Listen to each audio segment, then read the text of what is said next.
Hey guys, what's up? Once again, a very warm welcome to all of you on my channel that is Success Path. On the student demand, in the today's class, I'm going to discuss some questions related to the force, which are important not only from competitive point of view, but also very important from interview point of view. So, without wasting so much time, let us begin with our first question. In the today's class, there are two sessions of question. First is MCQ's question and second is very short question. Firstly, let us start with the MCQ's question. Question number 1 is a body is moving along a circular path with variable speed. There are four options. First is a radical acceleration, second is a tangential acceleration, third is zero acceleration, and the fourth one is both radicals and tangential acceleration. इस question में हमें ये पूछा गया है कि एक body किसी सर्कुलर पाथ में मूव करी है और उसकी स्पीड जो है वो वेरिएबल स्पीड है. जब भी स्पीड वेरिएबल होती है तो इसका मतलब क्या होता है? इसका मतलब ये होता है कि मैग्नीट्यूड कॉन्टिन्यूटी में चेंज हो रहा है. तो उसने ये बोला है जब मैग्नीट्यूड स्पीड का कॉन्टिन्यूटी में चेंज होता है तो इनमें से फोर ऑप्शन में से कौन सा करेक्ट होगा? जो फर्स्ट है this is called the radical acceleration. Radical acceleration का दूसरा नाम सेंट्रीपिटल एक्सेलरेशन भी होता है. सेंट्रीपिटल एक्सेलरेशन हमेशा तब रोल प्ले करती है जब भी कोई भी बॉडी सर्कल में मूव करती है. इसका मतलब according to the question body एक सर्कुलर में भी मूव करी है तो इसका मतलब वहाँ पे टेंजेंशियल एक्सेलरेशन होगी. अब सेकंड ऑप्शन देख लेते हैं अ टेंजेंशियल एक्सेलरेशन. टेंजेंशियल एक्सेलरेशन तब हम रोल प्ले करवाते हैं जैसे आपने एक फॉर्मूला पढ़ा हुआ है एक्सेलरेशन का जो स्टैंडर्ड फॉर्मूला होता है चेंज इन वेलोसिटी अपॉन में टाइम टेकन. यहाँ पे चेंज इन वेलोसिटी क्या होती है? चेंज इन वेलोसिटी का मतलब change in speed in direction with respect to the time. अब यहाँ पे क्या हो रहा है? बॉडी अपनी डायरेक्शन को तो चेंज करी है साथ में वो अपने मैग्नीट्यूड को भी चेंज करी है. तो इसका मतलब हम यहाँ पे ये कहेंगे कि वहाँ पे टेंजेंशियल एक्सेलरेशन भी रोल प्ले कर रही है. अब अगर हम थर्ड ऑप्शन को देखें that is zero acceleration.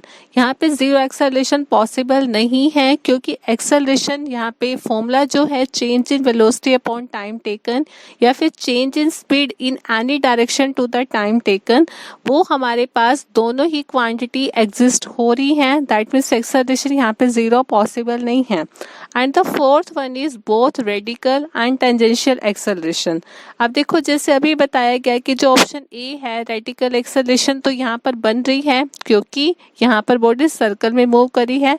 Tangential acceleration भी बन रही है क्योंकि यहाँ पे वेलोसिटी में चेंज हो रहा है. So that means option D is correct for this question.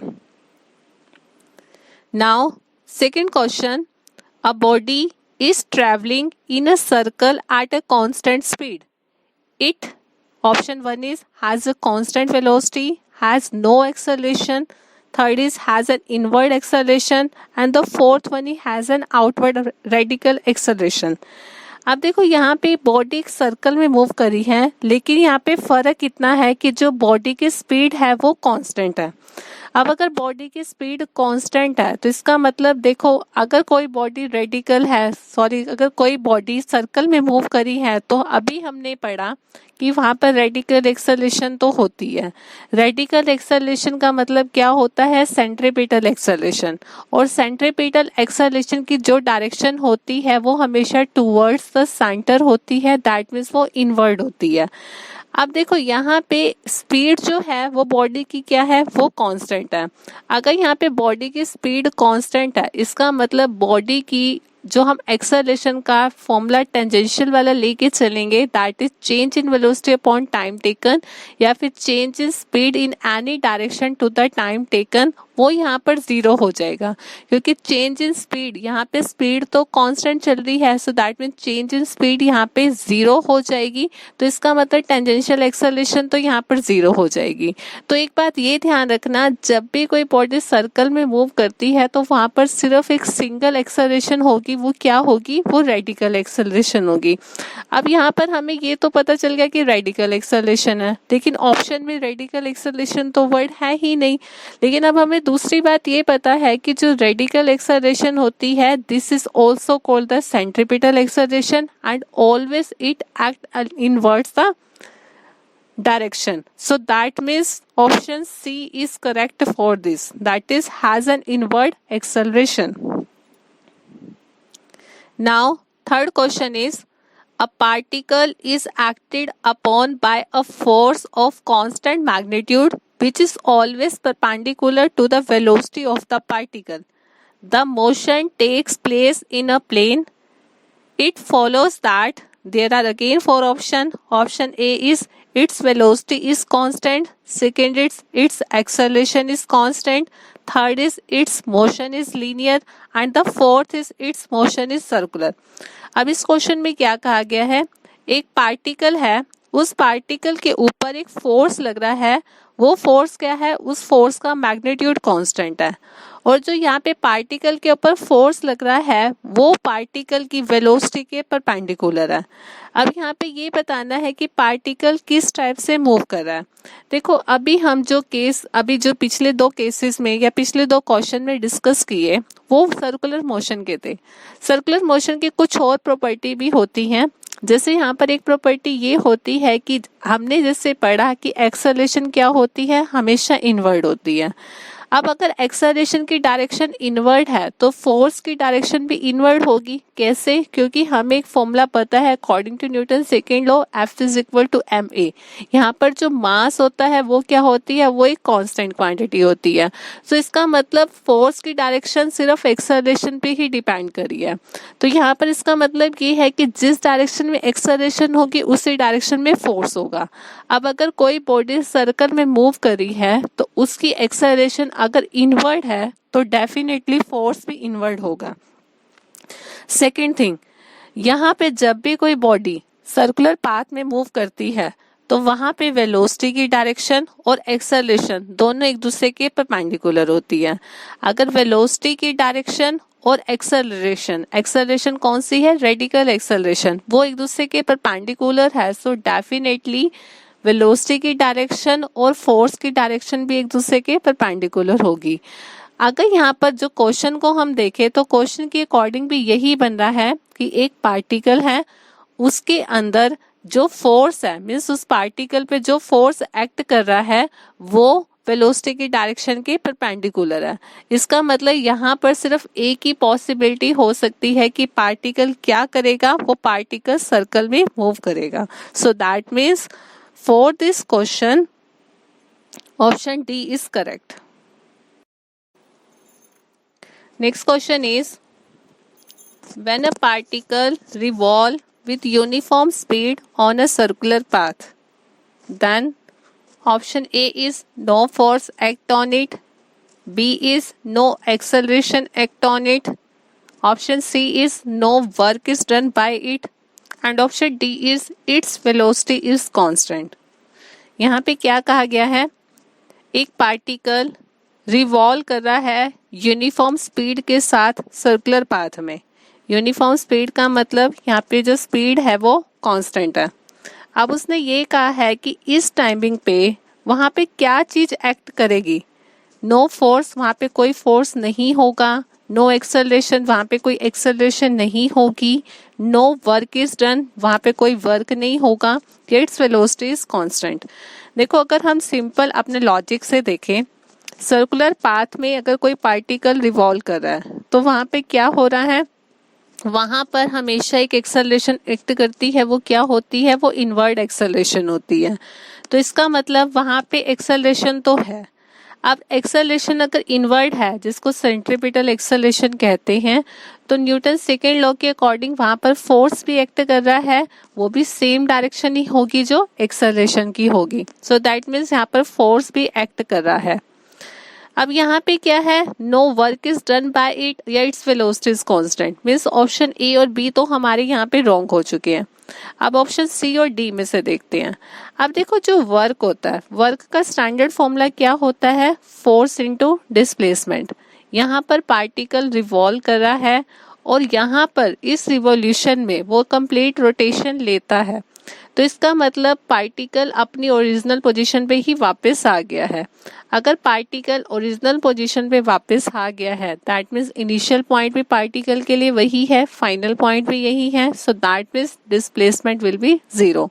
तो इसका मतलब जो वर्क का फॉर्मूला है, W is equal to work is equal to force into displacement, इस फॉर्मूले में डिस्प्लेसमेंट हमारे पास 0 है, displacement 0, so that means work 0। तो इसका मतलब option C is correct for this question. Now let us move towards the next question, that is, a stone is tied to one end of a string. Holding the other end, the string is whirled in a horizontal plane with progressively increasing speed.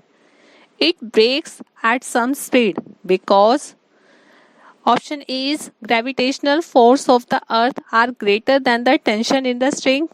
Option B is the required centripetal force is greater than the tension sustained by the string. Option C is the required centripetal force is less than the tension in the string. And option D is the centripetal force is greater than the weight of the stone. अब यहाँ पे question में क्या कहा गया है, जैसे आप लोगों ने इन योर चाइल्डहुड ये गेम भी खेली होगी, क्या खेला होगा, एक स्ट्रिंग ली होगी, छोटी सी रस्सी ली होगी, उसके एक साइड पे आपने किसी स्टोन को टाई अप करा होगा और दूसरे साइड से आपने उसको खुद अपने हैंड में हैंग किया और उसके बाद उसको रोटेट करना, उसको घुमाना स्टार्ट कर दिया होगा। घुमाने के बाद जैसे आप धीरे धीरे घुमा रहे हैं, तब तक तो स्टोन भी साथ साथ घूम रहा है, लेकिन क्या होगा जैसे अगर आपने घुमाने की स्पीड को इंक्रीज किया, तो क्या होता है, जो स्टोन होता है वो उस रस्से से, उस धागे से टूट के दूर चला जाता है। अब वो ये कह रहा है कि वो दूर क्यों जाता है। देखो क्या है, जब भी हम किसी भी बॉडी को रोटेट कर रहे हैं तो हमें ये पता है कि वहां पर क्या है, सेंट्रीपिटल फोर्स हमेशा एग्जिस्ट करता है। और जब भी हम किसी रस्सी की बात करते हैं या किसी स्ट्रिंग की बात करते हैं, तो हमेशा ये ध्यान रखना वहाँ पे टेंशन भी रोल प्ले करती है। तो इसका मतलब ये है कि यहाँ पर पार्टिकल रोटेट भी कर रहा है and with the help of a string वो रोटेट कर रहा है। सो दैट मीन्स वहाँ पे दो फोर्स एग्जिस्ट कर रहे हैं, one is called the centripetal force and second is called the tension. अब देखो क्या होता है, यहाँ पे पार्टिकल को रोटेट करने के लिए जो टेंशन रिक्वायर्ड होती है, वो टेंशन कौन देता है, वो टेंशन उसको सेंट्रीपिटल फोर्स देता है। अगर यहाँ पे सेंट्रीपिटल फोर्स उसको बैलेंसिंग टेंशन दे रहा है, तो वो क्या करेगी, वो आराम से रोटेट करेगा। लेकिन क्या है, अगर कभी भी यहाँ पर ये हो जाए कि सेंट्रीपिटल फोर्स ज़्यादा उसको टेंशन दे, मीन सेंट्रीपिटल फोर्स हमारे पास ज़्यादा होगा, तो क्या होगा, वो स्टोन उस टेंशन को एक्सेप्ट नहीं कर पाएगा और वो ब्रेक हो जाएगा। तो इसका मतलब क्या है, यहाँ पर अगर हम ऑप्शन बी को देखें, the required centripetal force is greater than the tension sustained by the string, तो इसका मतलब ये ऑप्शन हमारा करेक्ट है। क्योंकि यहाँ पे क्या हुआ, जो आपके पास वो स्टोन था वो दूर क्यों गया, क्योंकि जो उसने सेंट्रीपिटल एक्सेलरेशन ने जो टेंशन दी उसको, वो टेंशन उसको ज्यादा होगी, टेंशन ज्यादा होने के कारण वो ब्रेक हो गया। So that means option B is correct for this question. Now next question is, for a particle performing a uniform circular motion, the acceleration is option A is constant in direction, B is constant in magnitude but not in direction, option C is constant in magnitude and direction, and option D is constant in neither magnitude nor in direction। Again देखो यहाँ पे क्या है, एक particle perform कर रहा है uniform circular motion, circular motion है, सो दैट मीन्स वहाँ पे centripetal acceleration and centripetal force हमेशा रोल प्ले करेगा। Second thing, particle uniformly move कर रहा है, दैट मीन्स यहाँ पे स्पीड चेंज नहीं हो रही। स्पीड चेंज नहीं हो रही, इसका मतलब अगर हम यहाँ पे टेंजेंशियल एक्सेलरेशन की बात करें which is equal to change in velocity upon time taken या change in speed in any direction to the time taken, क्योंकि स्पीड कांस्टेंट है, सो दैट मीन्स यहाँ पर change in speed in any direction zero होगी। तो इसका मतलब यहाँ पे क्या है, यहाँ पर आपके पास जो टेंजेंशियल एक्सेलरेशन है वो तो जीरो है। अब देखो ऑप्शन के अकॉर्डिंग देखते हैं, constant is direction, direction constant होगी। डायरेक्शन कभी कांस्टेंट नहीं होती क्योंकि पार्टिकल एक सिंगल डायरेक्शन में मूव नहीं कर रहा, वो सर्कल में मूव कर रहा है। इसका मतलब ऑप्शन ए तो हमारा करेक्ट नहीं है। ऑप्शन बी देखते हैं, constant in magnitude but not in direction.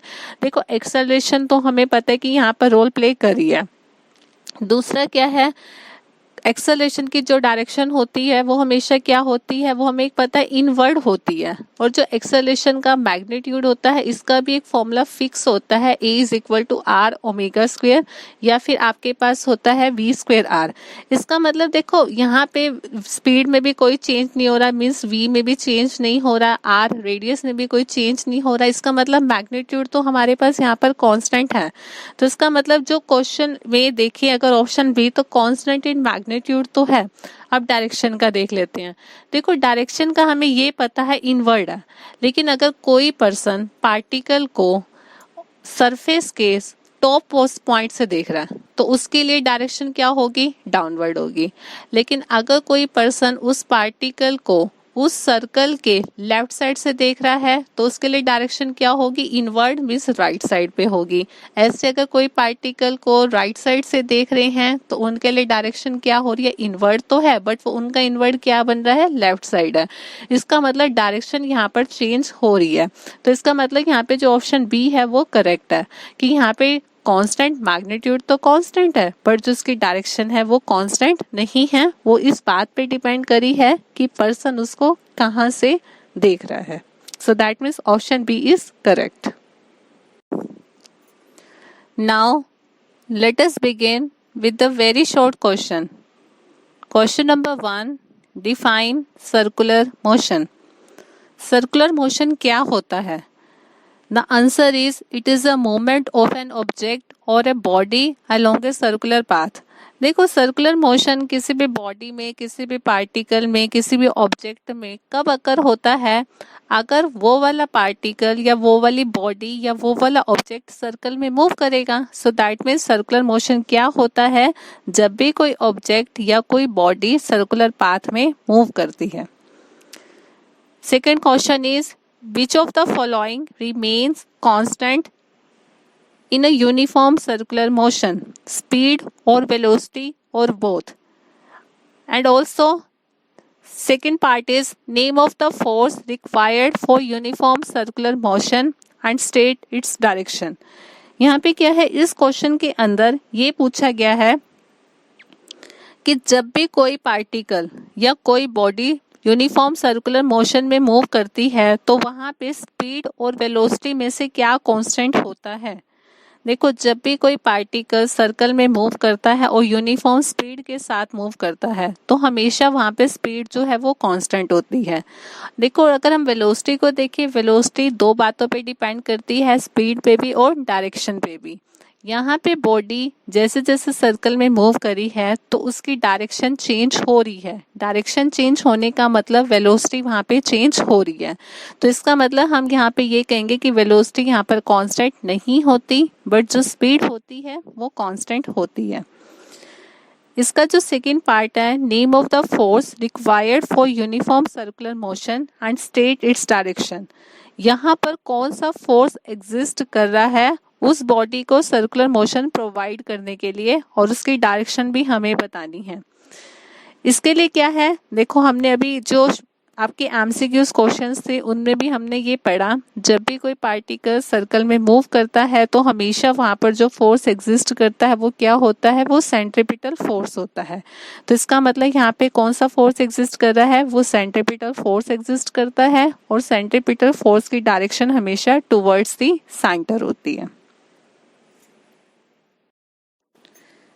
Next question is what is centripetal force. Centripetal force क्या है? The centripetal force on a body is defined as the external force which causes the body to move in a circular path with a constant speed and act along the radius and towards the center of the circular path. Centripetal force क्या होता है? एक ऐसा force, सबसे पहली बात तो ये ध्यान रखना, सेंट्रीपिटल फोर्स हमेशा तब रोल प्ले करता है जब भी कोई बॉडी सर्कुलर में मूव करती है। तो सेंट्रीपिटल फोर्स क्या है? एक ऐसा फोर्स जो किसी भी बॉडी पे लगता है, वो तब लगता है जब हम एक्सटर्नल फोर्स अप्लाई करते हैं, उसके कारण बॉडी सर्कुलर में मूव करती है, एक कांस्टेंट स्पीड के साथ मूव करती है, और जो सेंट्रीपिटल फोर्स होती है उसकी डायरेक्शन हमेशा टुवर्ड्स द रेडियस या इनवर्ड्स द सेंटर होती है। और जो आपके पास सेंट्रीपिटल फोर्स होता है उसके लिए फॉर्मूला होता है A is equal to R omega square. अगर A जो एक्सेलरेशन है, सेंट्रीपिटल एक्सेलरेशन जिसे हम बोलते हैं, उसके लिए फॉर्मूला आर ओमेगा स्क्वेयर है, तो सेंट्रीपिटल फोर्स क्या होगा? M R omega square. ये कैसे बना? According to Newton second law, force is equal to M A. यहाँ पर एम एज इट इज और ए की जगह पे हमने आर ओमेगा स्क्वेयर पुट कर दिया। तो इसका मतलब जो सेंट्रीपिटल फोर्स होता है वो क्या होता है? वो एम आर ओमेगा स्क्वेयर होता है। And one more thing you have to be minded, centripetal force एक रियल फोर्स होता है, एक ये एग्जिस्टिंग फोर्स होता है, ये हमारी नेचर में एग्जिस्ट करता है। Now next question, what is centrifugal force? Centrifugal force क्या है? सेंट्रीफ्यूगल फोर्स एक इमेजिनरी फोर्स होता है। ये फोर्स एक्चुअल में एग्जिस्ट नहीं करता, लेकिन हम सिंपल ये बोलते हैं कि हर एक बॉडी की कुछ इनहेरेंट प्रॉपर्टीज होती हैं, उन प्रॉपर्टी के कारण हर एक बॉडी के अंदर ये वाला फोर्स अवेलेबल होता है, बट एक्चुअल में रियल सेंस में ये वाला फोर्स एग्जिस्ट नहीं करता। सो that means what is centrifugal force? The outward force acting on bodies when they move in a circular path are called the centrifugal force। ये क्या है? जब भी कोई बॉडी सर्कल में मूव करती है तो हर एक बॉडी पर एक आउटवर्ड फोर्स भी एग्जिस्ट करता है। जो आउटवर्ड फोर्स होता है उसको सेंट्रीफ्यूगल फोर्स बोलते हैं। सेंट्रीफ्यूगल फोर्स का फॉर्मूला भी सेम वही होता है जो इनवर्ड वाले फोर्स का होता है, जो अभी हमने पढ़ा, that is M R omega square. आपके पास सेंट्रीफ्यूगल फोर्स का भी सेम फॉर्मूला यही होता है। हम ओमेगा की जगह V अपॉन आर भी पुट कर सकते हैं, क्योंकि हमें एक रिलेशन पता है V is equal to R omega. वो पुट करने के बाद सेंट्रीफ्यूगल फोर्स का एक और फॉर्मूला बन जाएगा mv स्क्वेयर अपॉन आर। यहाँ पर लास्ट में इन्होंने एक नोट अगेन दिया है, it is not a real force but a fictitious force and is due to the inertial property of the body. Body की इनर्शियल प्रॉपर्टी, इनहेरेंट प्रॉपर्टीज के कारण ये हमें एग्जिस्ट करता हुआ फील होता है, बट एक्चुअल में ये फोर्स एग्जिस्ट नहीं करता। Let us move towards some few question of very short. In a circus, why does not a motorcyclist fall down when he moves on the vertical wall of the wall of death? आप लोगों ने circus में देखा भी होगा, जो बड़े famous होता है, मौत का कुआं के नाम से एक गेम होती है। उस मौत के कुएं में क्या होता है, एक पर्सन सर्कुलर पाथ में, मतलब एक कुएं के अंदर, कुएं की जो वॉल्स हैं उनके ऊपर बाइक चलाते हैं या कार चलाते हैं। अब यहाँ पे क्वेश्चन ये है कि जो वॉल ऑफ डेथ होती है, जो मौत का कुआं होता है, जिसके अंदर वर्टिकल डायरेक्शन में जो पर्सन होता है वो कार या बाइक चलाता है, वो गिरता क्यों नहीं है? अब देखो यहाँ पे आंसर क्या लिखा है इन्होंने, in a circus a motorcyclist does not fall down when he moves on the vertical wall of the wall of death because of the centripetal force that keeps the motorcyclist in a circular path। देखो यहाँ पे क्या कर रहा है, जो भी person है बाइक पे है या कार पे है, वो एक्चुअल में मूव कहाँ कर रहा है? सर्कुलर पाथ में। सर्कुलर पाथ में मूव करता है तो हमेशा वहाँ पे कौन सा फोर्स एग्जिस्ट करता है? तो वहाँ पर हमेशा एक सेंट्रिपिटल फोर्स एग्जिस्ट करता है। तो यहाँ पे जो ये सेंट्रिपिटल फोर्स होता है, यही हेल्प करता है पर्सन को सर्कुलर पाथ प्रोवाइड करने के लिए। वो सर्कुलर पाथ प्रोवाइड करने का मतलब ये है, वो पर्सन को बैलेंसिंग भी कर रहा है। वो बैलेंस किस में कर रहा है? Towards the centre. तो सेंट्रिपिटल फोर्स वहां पर होने के कारण ही पर्सन यहाँ पे फॉल नहीं करता। Next question is, why a force is necessary to keep a body moving with uniform speed in a circular path? किसी भी बॉडी को सर्कुलर पाथ में मूव करने के लिए फोर्स की जरूरत क्यों होती है? अब आंसर है a force that is centripetal force is required to keep a body moving with uniform speed in a circular motion, because if no centripetal force will act on the moving body, it will strike the side of the road. देखो simple सी बात है, ये ध्यान रखना, अगर किसी भी body ने सर्कुलर पाथ में मूव करना है तो उसे एक फोर्स चाहिए। वो फोर्स क्या है? वो सेंट्रिपिटल फोर्स है। तो वहां पे अगर ये सेंट्रिपिटल फोर्स नहीं होगा तो क्या होगा? पर्सन सर्कुलर पाथ में मूव ही नहीं कर पाएगा, और अगर पर्सन सर्कुलर पाथ में मूव नहीं कर रहा तो वो एक्चुअल में जहाँ पे मूव करना चाह रहा है वो वहाँ पे मूव नहीं कर रहा, तो वो साइड पे चला जाएगा। तो इसीलिए किसी भी बॉडी को सर्कुलर पाथ में मूव करने के लिए एक फोर्स की रिक्वायरमेंट होती है, and that is centripetal force. These are some question which are very important from your competitive point of view and from your interview point of view also, as I can feel all this question in my personal life, in my personal interviews also, so that's why I'm also sharing these question on some student demand, and I hope you will get the answer. But still, if you have any doubt, then your doubts are always most welcome. Try to read it, try to understand it. Now I'm going to leave. Till then, stay home, stay safe, stay well, because you are very important for your family. Thank you.